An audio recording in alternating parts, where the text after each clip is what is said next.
Most people assume that an ENTJ is all logic, no emotion. A cold, calculating, focused only on results. But add Cancer to that, and you get something completely different.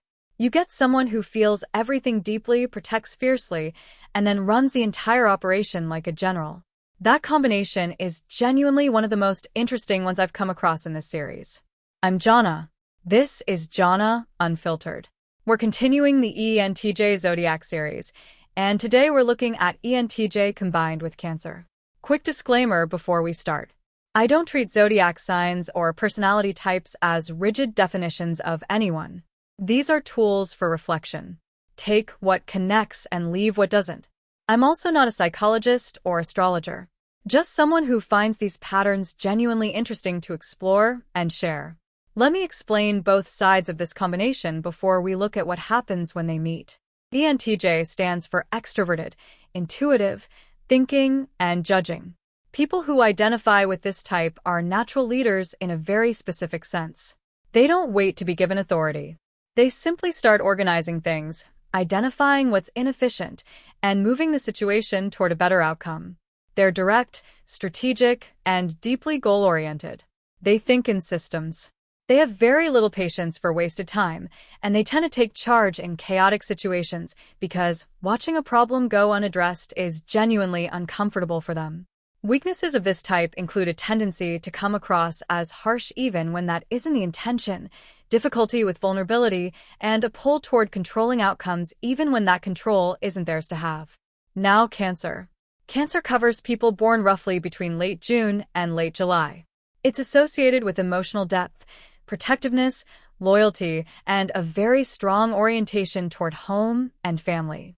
Cancer energy is not soft in a weak sense. It's soft in the sense that it genuinely cares, genuinely feels, and genuinely invests in the people it loves. But that same energy, when threatened, becomes something fiercely protective and surprisingly resilient. Cancer also has an unusually strong memory for emotional experiences. The feelings attached to significant moments don't fade the way they might for other signs. They stay, and they inform how the person moves through the world long after the original event. So, what happens when ENTJ and Cancer combine? I call this combination the protective executive. And I mean that in a very specific way. This isn't just someone who leads and also happens to care about people. It's someone whose entire drive to lead is rooted in the need to protect. The ENTJ Cancer doesn't take charge because they want power. They take charge because they've seen what happens when nobody does. And they're not willing to let the people they love be in that position. Let me explain the core dynamic in more detail. The ENTJ's dominant mode is strategic thinking. They're always assessing the situation, identifying the most efficient path, and coordinating resources toward an outcome. That's the outer layer of this personality. What Cancer adds is the inner layer. Underneath all that strategy and efficiency is someone who is deeply emotionally attached to the people they're building for, who feels things more intensely than their composed exterior suggests, who stores emotional experiences and is shaped by them in ways that aren't always visible until something hits close enough to the heart. These two layers don't always sit comfortably together. The ENTJ side is constantly pushing toward action, progress, solutions. The Cancer side is constantly feeling the emotional weight of everything, the relationships, the risks, the memories of past hurts, the fear of what could go wrong if the wrong choice is made. And the person has to manage both of those forces simultaneously. The way this tension usually resolves is through what I describe as emotional strategy. The ENTJ Cancer doesn't just feel things and act on those feelings impulsively. And they don't just suppress emotion and act purely on logic either. What they tend to do is take the emotional information they're receiving and convert it into action, into planning, into building structures that prevent the feared outcome, into taking on responsibility before anyone else asks them to, because they've already assessed the risk and decided they can't afford to wait for someone else to handle it. Let me talk about how this shows up in different areas of life. In leadership and work, the ENTJ Cancer is often described as the person who runs things but also actually cares whether everyone is okay. They're not purely task-focused the way a more detached ENTJ might be. They notice when someone on their team is struggling. They notice the atmosphere in the room and factor it into their decisions. They build environments where people feel protected and capable, not just managed. And that quality of leadership tends to produce a specific kind of loyalty in the people around them. Because being led by someone who both demands your best and genuinely looks out for you is a powerful combination. But the same quality that makes them effective leaders can also tip into control when the ENTJ Cancer is under stress or feels insecure. When their sense of safety is threatened, the instinct to manage every variable intensifies. They start trying to control not just outcomes, but other people's choices, other people's growth, other people's paths. And while the intention is protection, the effect can feel like suffocation to the people on the receiving end. This is one of the most important growth edges for this combination. Learning to distinguish between protection and control. Learning to trust that the people they love can navigate their own lives without being orchestrated. And accepting that sometimes the most genuinely protective thing they can do is step back rather than step in. In relationships, the ENTJ Cancer is one of the most devoted combinations in this whole series. When they commit to someone, they commit completely. They show love not primarily through words, but through doing. Through making sure the practical dimensions of life are handled. Through planning for the future with someone in it. Through being the person who shows up when things go wrong, not just when things are easy. Their loyalty is total. But they also have a very specific vulnerability in relationships, which is the depth of the hurt when that loyalty isn't matched. The Cancer memory means they don't forget emotional betrayals quickly.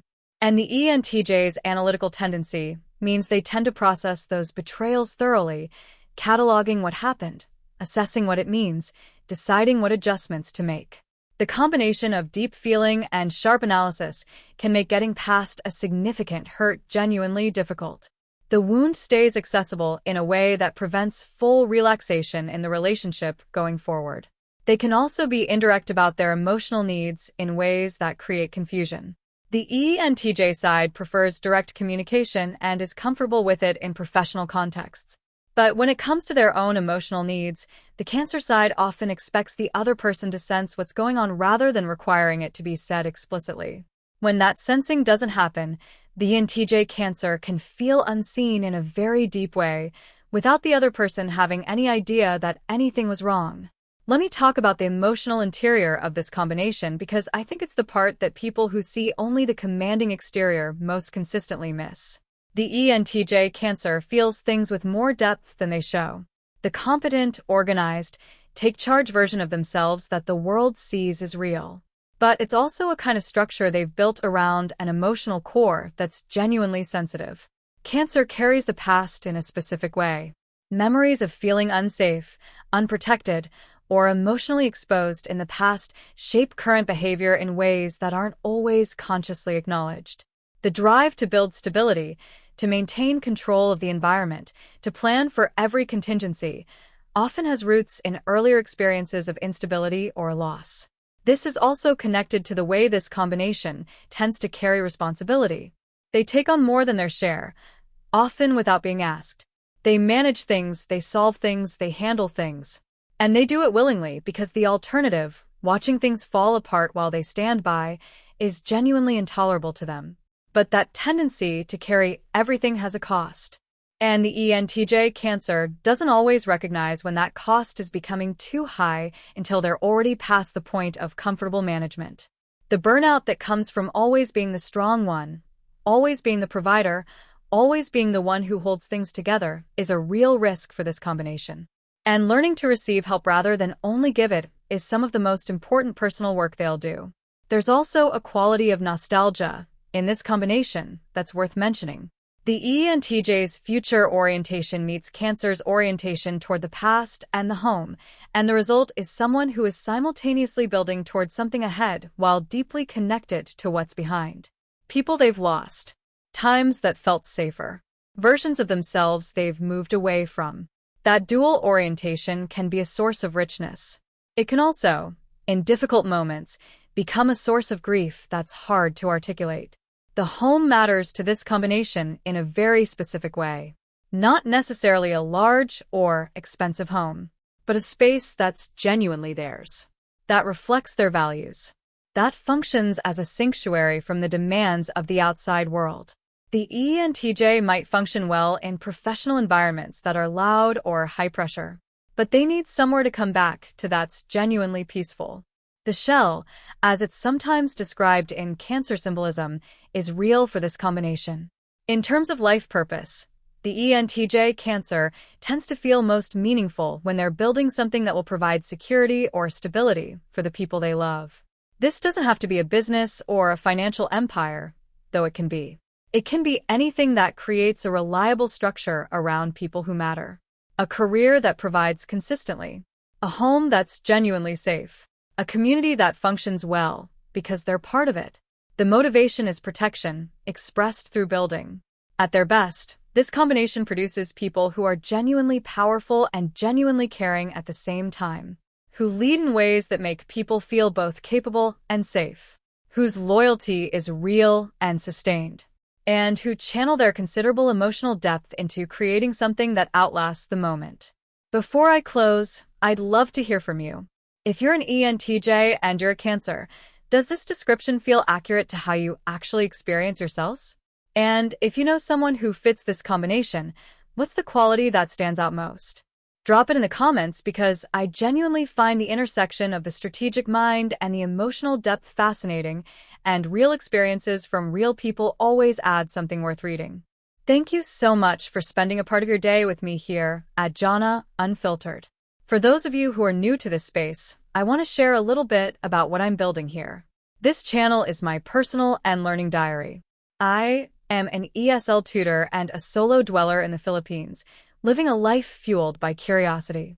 Whether I'm researching the hidden traits of animals, diving into the mysteries of the natural world, or exploring the deep threads that connect Filipino, Japanese, and Korean cultures, this is where I document my journey. I believe that as technology and the world grow more advanced, our minds should grow right along with them. I use this text-to-speech voice to tell my stories for a very practical reason. As a full-time teacher, I have to be incredibly careful with my vocal cords. Managing vocal nodules means I must save my voice for my students in the classroom, but I refuse to let that silence my creativity. Using these digital tools allows me to share my research and my life with you while protecting my health.